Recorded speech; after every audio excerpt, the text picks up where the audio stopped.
What is going on, ladies and gentlemen? Welcome to another episode of the Turnpike Titans podcast. Today, my two co-hosts will not be joining in. Unfortunately, Jared's not feeling very well, and the Phillies are in the World Series, so Vinny definitely wants to watch that, and I certainly don't blame him. I don't know what that feeling is like, but he does, luckily, because my Yankees suck. But nevertheless, we're still trucking on. And I'll tell you what, for someone who doesn't like to shut the fuck up, which is me, and I'm sure Vinny and Jarrett will attest to it, this is quite the pod to be doing solo because there is a bunch of things to get into. And we're going to get into all of it. But let's start off with the first topic of discussion, which is the previous game we just played against the Houston Texans, our fifth victory in a row. Malik Willis had his first career start in the National Football League, did basically nothing. And we'll get into that as well. But again, this team won. We said it all week. No matter what, just figure out a way to win above all odds. That is what you need to do. That's the only thing that matters. And that's what we did. And we did it on the back of Derrick Henry and this defense. I mean, Derrick Henry was to say godlike, I think would be an understatement. He finished the game with 219 yards on 32 attempts, averaged nearly 7 yards a carry with 2 touchdowns. I mean, that's going to win you a game most days, if not every day. Your running back gives you 220 with 2 touchdowns, you're probably winning that game. Luckily, we faced one of, if not the worst defense in the league in Houston, which obviously was, kind of ideal in a situation where you couldn't have your starting quarterback play in Ryan Tannehill. But we got the job done. So let's jump right into Malik Willis, right? Because that was the biggest topic of conversation throughout this entire week with Tannehill being down. How is he going to look? His first start. We heard all week about the raw talent, so on and so forth. And I was a big advocate for him that he was going to show out and he was going to show some flashes of greatness for us. That did not happen. All right. I'll be the first one to admit it. And I've said this before. A lot of people like to say that I never want to admit if I'm wrong about a certain take and whatnot. That's not true. I was completely wrong about this. Malik looked really lost. He looked out of sync. He looked like he really was a long ways away from being a starting quarterback in this league.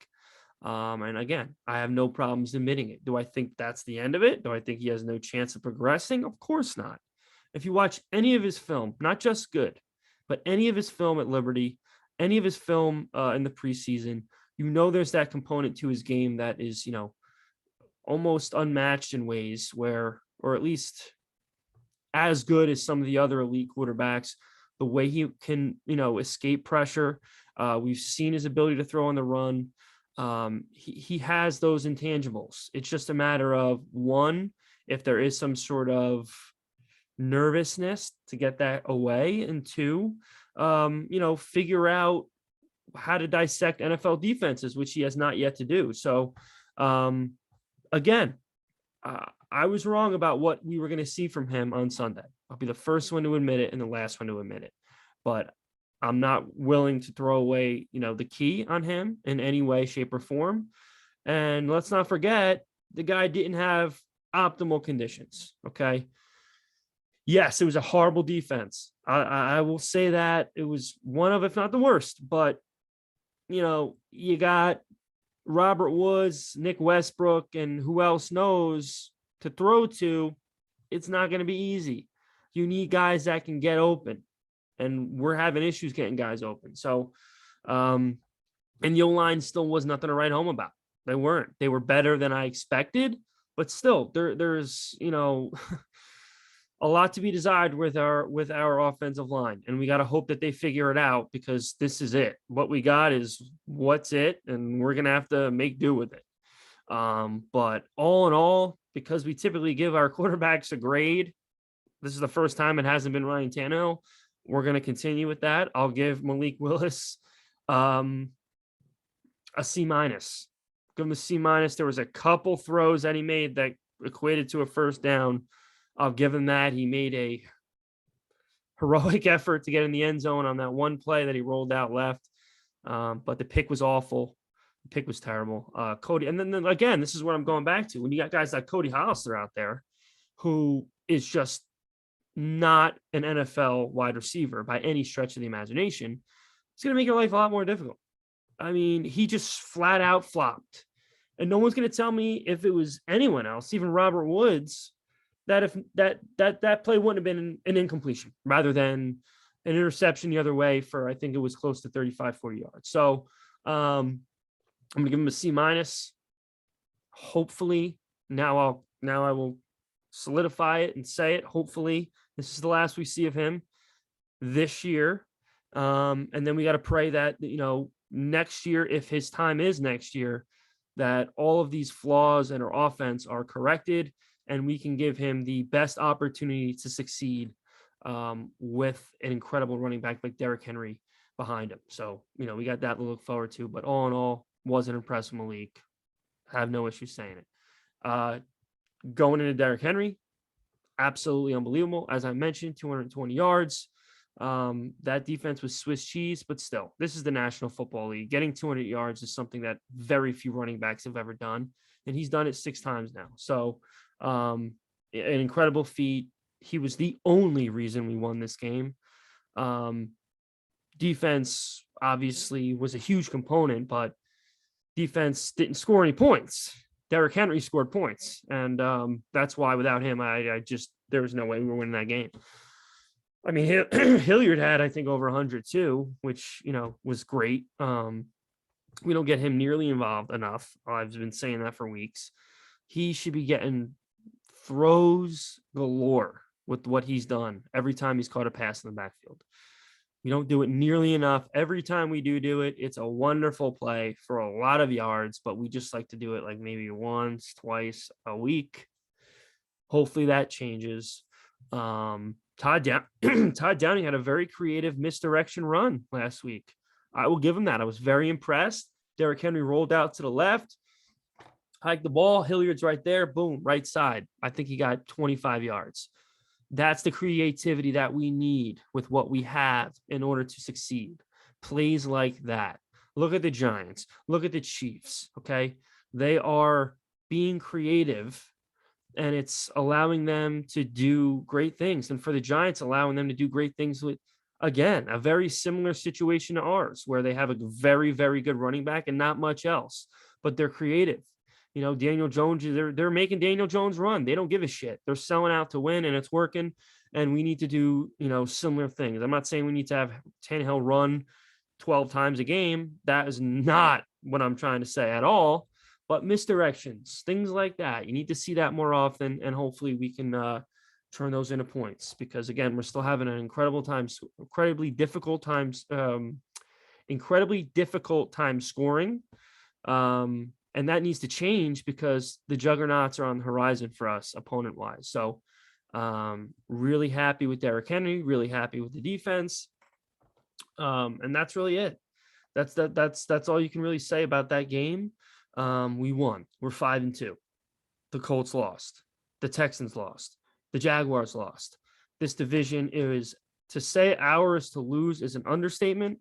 I mean, you could even say without the fear of jinx almost at this point, with Matt Ryan basically done for the year, it looks like, and Sam Ehlinger just being thrown in the fire, this division should be over already. Okay, it's November 1st. This division should be over, and hopefully it is. But, I mean, we should be able to coast into the AFC South Championship banner, which a lot of you say, and I completely agree. I'm over it now. I remember how excited I was the first time. I've said this before, to get that first AFC South Championship since 2008. It was excellent. But now we've gotten 2 more, right? We've gotten 2 more. No, we've gotten another one. We've gotten 2 now. We've gotten another one after that first one, and I don't give a fuck about it anymore. Okay, I want to win a home playoff game. That's what I want to do. I want to give the Tennessee Titan fans in Nashville something to cheer about walking out of Nissan Stadium in January. That is what I want. So that's what we need to focus on. Forget about the AFC South Championship. It's a fucking joke. It's a gift. And it's not going to be that way much longer. I hope everyone knows that. Okay, the Jaguars and Texans aren't going to be a shit show for the next 20 years. Okay, the Colts are eventually, maybe even this next draft, possibly, they're going to get a really good quarterback. And they get a lot of pieces that they're putting together that eventually are going to gel. Jonathan Taylor is not 50. He's still got plenty of time to go. Pittman's only getting better. Now they got who did they get? I'm drawing a blank and I'm by myself today, so I can't ask. But I'm pretty sure they got another addition. Hines? No. They got rid of Hines. They had Hines. They got somebody. They got somebody that is beneficial to them, and they're not going to be a disaster much longer either. So even though we already knew the window is closing, it's closing even quicker because these other teams are not going to continuously be bad for the rest of our lives. They're just not. So that's all I got to say about that. Now we can move into something even juicier, which if any of you saw me on Twitter today, you know that that's all I was thinking about fucking all day. Trade deadline was today. If you're watching this tonight, it was today. If you're watching it after tonight, November 1st was the trade deadline, ended at 3 p.m. and we did nothing. We did absolutely fucking nothing. And I've seen a lot of opinions on whether or not it was the right move, whether we should stick to our guns. And I'm just going to give you my opinion. And I've already given some of you a taste on Twitter, but I'm going to try to elaborate a little bit more this go around on why I feel it's an absolute disgrace, an absolute letdown, and essentially a smack in the face to all of our fans to not go out and get one of two position players, whether that be an offensive lineman, which we arguably need more than the other one, even though I want the other one more, an offensive lineman or a wide receiver. We didn't do either.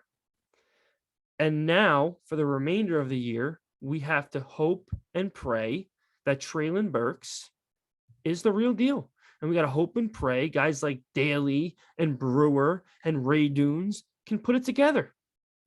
You got to pray. Because guess what, folks? In the playoffs, you're not going to be facing the Houston Texans defense. You're not going to be facing the Washington Commanders defense. You're going to be going up against teams of the likes of Buffalo, Kansas City, Miami, Baltimore, maybe Cincinnati. We'll see if they turn that around. I think they will, even though they had a really bad loss last night. But still, the point of the matter is you're going to be facing really good defenses. And these makeshift offensive lines that we're putting together, I don't know. Is it going to work? My money's on no. But this is what we got. We did nothing. A plethora of teams got better. And again, I'm by myself, so I can't ask, the moves that I'm drawing a blank on. But the fucking Bears got Chase Claypool, a team that if I had to put a percentage on it, probably has a 5 to 15% chance of making the playoffs. They went out and they got a good, not great, but a good receiver, big body, just physical, a guy I wanted. They went out and got him. The Dolphins got better. They made some moves. Trying to think about some of the other moves that were made, but that doesn't matter right now because we're here to talk about the Titans. Bottom line is everyone, and I mean everyone in this fan base, wanted something, and they needed something, and we didn't give it to them. And, I made a tweet earlier today saying I owe Mike Vrabel an apology. And my old man was the one person that brought it to my attention. I thought about it. I'm like, you know what? Yeah, he does kind of owe it. He is kind of owed an apology because he's not the one signing and releasing and picking these players. He's not. He has a say. He definitely has a say, but he's not the one that said, fuck AJ Brown, let him walk. He's not. He's not the one that did that. He's not the one that said, let's make Robert Woods our prime target in the offseason and essentially call him our number one receiver. He's not the one that did that. He was given a deck of cards and he said, here you go. Play your best hand. And right now he's playing a fucking excellent hand at 5-2 with this offense. He's played an excellent hand. Just don't forget, I've said this over and over too. No matter how poor your offense is, defense is, whatever, it's very tough to win in the NFL. It's very tough. It doesn't matter who your opponent is. Look at Detroit, for example. I don't know if I mentioned them yet, but I mean, their offense is miles better than ours, miles better, and they only got one win. Mind you, are the teams they face better than the teams we faced? Yeah. And are we going to be getting into a stretch of schedule that is incredibly tough? Yes. But still, it's very difficult to win in this league, and we are winning. more than we're losing with a very subpar offense. And you got to give Mike Vrabel a lot of credit for that. And I do. And I'm going to really tone down the criticism I have of him because he personifies what this team is and gritty, tough, physical. And I used to mock those terms because the selfish fan of me wanted showtime offensively. I wanted big throws. We got the big runs, that I know, but I think we need to throw to win in this league, and we're not that team. And I don't see us being that team anytime soon. But the bottom line is he's getting the best out of these players. He really, really is. This defense is absolutely fucking playing their ass off for him. And you can tell. I mean, I go back to the Ben Jones hug he had 2 weeks ago, and he was crying, and he's like, that was unbelievable. And Ben Jones just couldn't even muster up the strength to even show much emotion because he was just so tired and drained. And he said, I love you like my own. And then that's a strong thing to have on recording. And I think he knew he was being filmed and he didn't give a fuck. He had a moment with his player and he needed to let him know how much he cared about him. And he's a great head coach. He's a great head coach. Another thing I'm going to backtrack, not essentially backtrack on, but I'll admit fault. I made a tweet the other day saying, this might've been 3 weeks ago.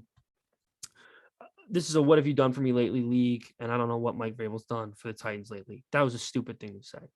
I'll admit it. That was a stupid thing to say. This team is not 5-2 without him. They're not. No, David Long isn't making that interception against the Commanders without Mike Vrabel as his leader.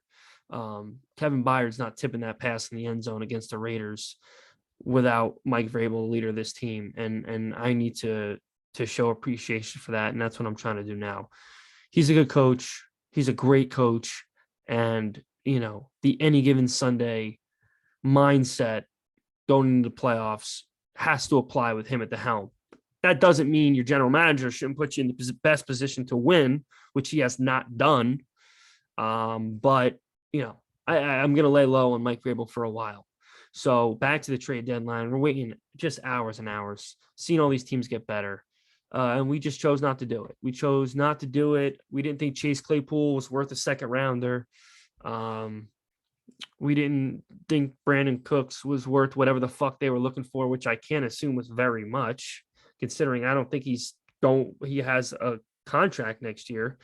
We just didn't feel the need to sell out, quote unquote, which I don't think it would be, but we didn't feel the need to make a move. And it's a great disservice to this team and to this fan base, in my opinion, because again, if nothing else, you had to go try to get some offensive line help. Forget about the wide receiver, which I think is a more glaring issue, technically. Your offensive line is being put together with sticks and glue right now. And what would it have cost you to just go get an offensive lineman that's making under $3 million a year? I don't think it'd be very difficult. And I don't think the picks or the capital would be too great to go get that person. But we didn't feel the need to do that. We didn't. So guys like Daly, Brewer, Ray Dunes, get used to seeing them out there because they're going to be out there the rest of the year. Unless some excellent tackle gets released for reasons I would have no idea why. This is it. This is what we got. And that's just it's disgraceful, in my opinion. It is. It absolutely is. There are no excuses from me for John Robinson not making any moves today. There are none. And you see on Twitter people talking about the picks. Are you fucking kidding me? You're talking about the picks? You give a shit about the fucking picks? Do I need to remind you? 3 of the last 4 first-round draft picks we've had that are contributing jack shit to this team right now? Isaiah Wilson, Caleb Farley, Treylon Burks, nothing right now. Nothing. Now, Burks could come back. He could come back and be Randy Moss, so I think it's going to happen. No, I don't. Because there wasn't many signs the first few games. And I'll tell you where there were signs the first few games. A.J. Brown. There were signs week 1. Bam. You knew exactly what was going on. You knew what you had to look forward to with that young man. This guy, I don't know. I don't know what we're going to get from him. He could be a complete bust. We already know all signs are pointing towards Caleb Farley being a bust. We all know Isaiah Wilson was the worst draft pick in the franchise's fucking history. So, why do you give a shit about the picks? Why are you mortgaging or whatever you want to call it your future by giving someone a first round pick when it's for a player that is already established? I didn't want to take a risk. I didn't want to roll the dice. I wanted to take our pick and go get someone that's going to help today. Chase Claypool would have helped against Kansas City this week. No one's going to tell me otherwise. DJ Moore, are you kidding me? I would have given away a first rounder and maybe even an established player on our team. I'm not going to mention any names because I don't have one. But DJ Moore was a guy you could have gotten and righted the wrong of A.J. Brown. You could have. He is an excellent wide receiver and young. You could have got rid of A.J. and brought in DJ. And DJ would have been the face of this passing game for hopefully as long as he could be. You could have done that. You could have. But no. You want to hold on to the fucking picks. Spin the wheel of fortune. And hope that this coming year, you're going to get a player that makes an impact. Because lately, you haven't been. And that's it. Everybody wants to talk about windows and why we shouldn't be in win now mode. I saw that a lot on Twitter today too. How we shouldn't be in win now mode. What the fuck mode should we be in? What mode should we be in? Derrick Henry is not 23 anymore, if you didn't know. Okay? Jeffrey Simmons is one of, if not, the second best defensive tackle in the league. You want to just keep wasting his excellence? Is that what you want to do? And hope when he's 27, he's still as good as he is now? I'm sure he will be, but the window is now. Now is the fucking window. Unless you're a team that's selling out for a draft pick, you're in win now mode. There's people here that are acting like we should wave the white flag at 5-2, leading the division. In a year with as much uncertainty throughout the league as you're ever going to find. Outside of the Eagles, where are you going NFC-wise? The Vikings are good, but we all know what they do in the playoffs. Where are you going NFC-wise? It's wide open. Whoever comes out of the NFC, which right now it's pointing towards the Eagles, but whoever comes out of the NFC is going to be an underdog in the Super Bowl. You know it, and I know it. Probably a big one. In the AFC, you got two teams right now. That's it. You got two grown-ass teams.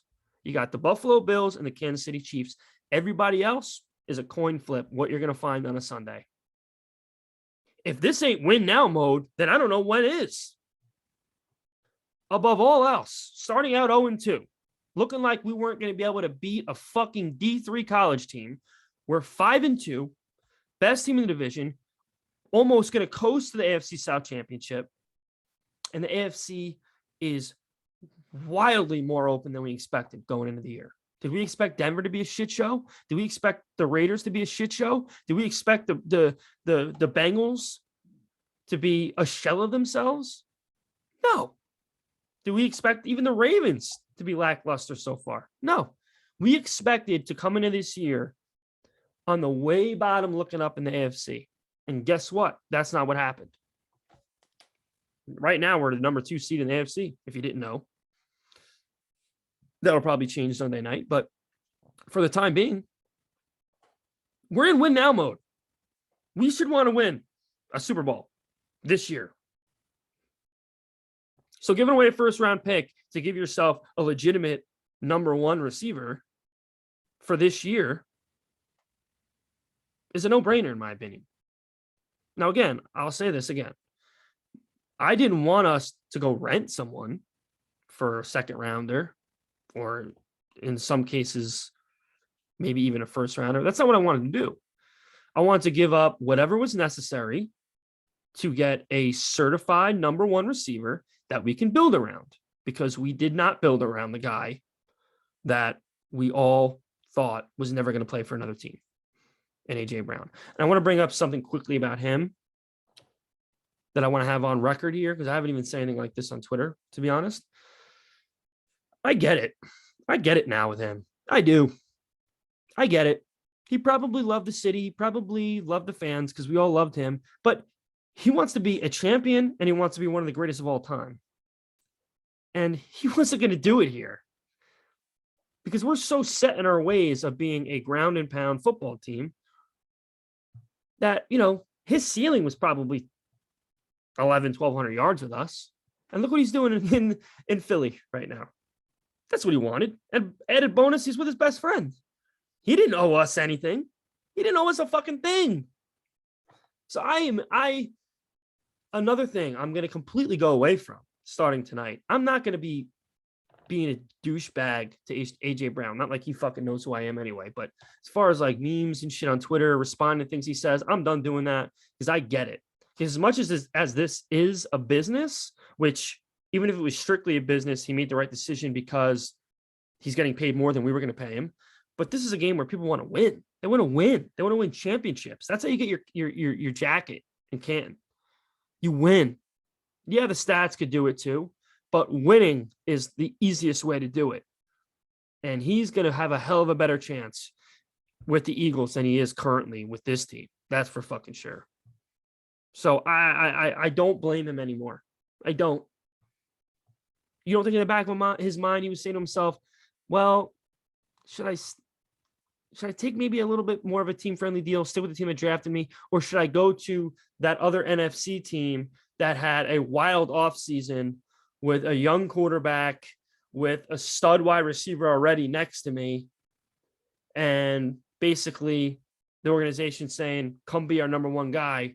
We like to throw. We like to party. No shit. No shit. How do you blame him for that?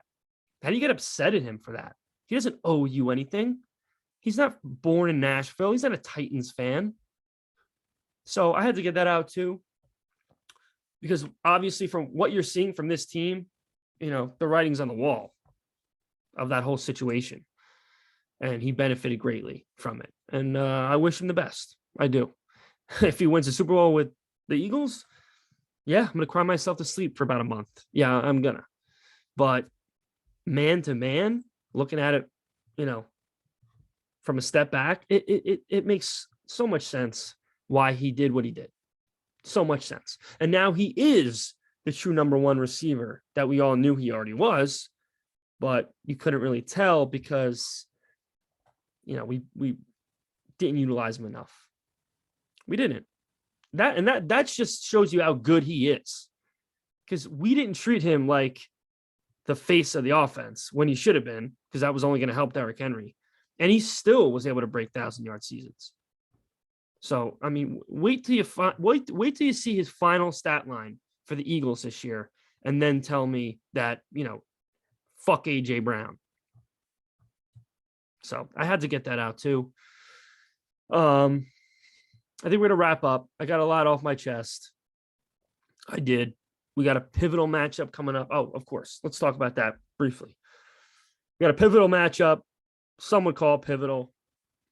I don't know what I'm going to call it because it's just, I don't even know what to say about it, but we are playing the Chiefs Sunday night this week. I think right now we're opening up at like 10-point dogs almost, something like that, which realistically I think is kind of generous. The good news is this: with this Houston win, which was really so big, especially with the Colts losing, 5-3 doesn't look so bad if we can get out of there with 5. If we can get out of there, if we go out of there 5-3, it's a lot better than 4-4, right? Obviously. So you can kind of look at this as like a ice cream game. Like, this isn't one we're supposed to win, but if we do, it's great. Grand scheme of things, this team's not getting any different. So from that sense, you kind of have to look at it like, well, if we do get blown the fuck out, this season's probably over because we're going to have to face them. And we already got blown out by Buffalo. So, thinking about it live right here, yeah, really, you can't look at it as an ice cream game because this is a team you're going to face in January. if you can even get there, because you're not going to be facing them in the first round. So they need to go into this game guns blazing here. I don't know what guns they're going to have blazing outside of the King, but we got to show something this week. We got to show like we belong, really, this team's going to lose their fan base like really quickly if we get embarrassed again, because we all know that we beat shitty teams already and we got blown out by the one excellent team we faced. So we got to show some. You know what? I take that back. This is not a fucking ice cream game. This is a game where you need to show up. Okay? You can lose by 3. You can. Then it's a good loss. And I know that's like the worst thing people like to hear about their team, but it really is. If you go into that game and you make it close, that's a good thing to have in the back of your mind if you have the privilege of facing them again in January. But they cannot get embarrassed, because if they get embarrassed, then you wave the white flag, because nothing's going to be changing in January. You're going to have to face them again, more than likely in Kansas City. So they got to show us something this week. They really do. And if this defense continues to play the way they're playing, I'll give Derrick Henry a chance to win this game. And I'm wording it that way because that's what it is. Okay. Derrick Henry's going to have to win this game offensively. So if the defense can continue to play the way they're playing and we get pressure up front and our corners do their jobs, which they have been doing, shout out to Christian Fulton. Can't leave him out of the equation. He is a top 10 corner in the league. You're not going to see it on your PFF sheets, but he is. And let me tell you something else. Roger McCreary is slowly creeping his way up into that conversation as well. We don't hear his name at all, and there's a reason for it, because he's playing very, very, very well. So if those two guys do their job, we get pressure up front. I'll give Derrick Henry a chance to win this game. I will. I really will, because he's starting to gain that steam that we see going into the winter, where his wheels start rolling. That surface rust on the rotors is starting to break off, and he's cutting and he's accelerating. So they got to show something this week, folks. They got to do it. And you got to pray that Tannehill is 100%. I don't know what the hell's going on with his illness, if he had COVID, food poisoning, whatever. That seemed like it was the focal point of why he missed the game. If you read any of the reports, it's almost as if they led with the illness and the ankle was just some kind of side note. But we got to pray he can play, right? Because I already backed off my Malik dream here for this year. I mean, they have no chance of Malik Willis if he can't play this week. 0 chance. So we'll have to see how that progresses. It's Tuesday night. We should get some kind of inclination of what's up tomorrow. But they got to show something. They have to show something. And we'll see if they do. You want a score prediction out of me? I'll give you one. Assuming Tannehill plays 5 in a row, I can't pick them to lose, and I never will pick them to lose again this year, because after this game, I don't know, the Eagles are going to be like, I'm not going to pick them to lose the rest of the year. I can't do it. I'll never do it. I'll feel like I'm the one to blame if they do. So just know that going into it. I'm going to pick a score of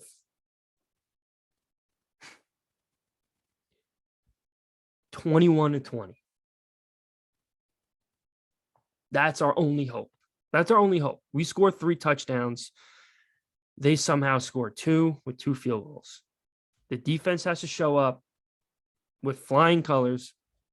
And Derrick Henry's going to have to be the all-world running back that we know him to be. And if that can happen, maybe we can, exploit some of the Kansas City's small weaknesses, get a turnover here and there, and make something happen.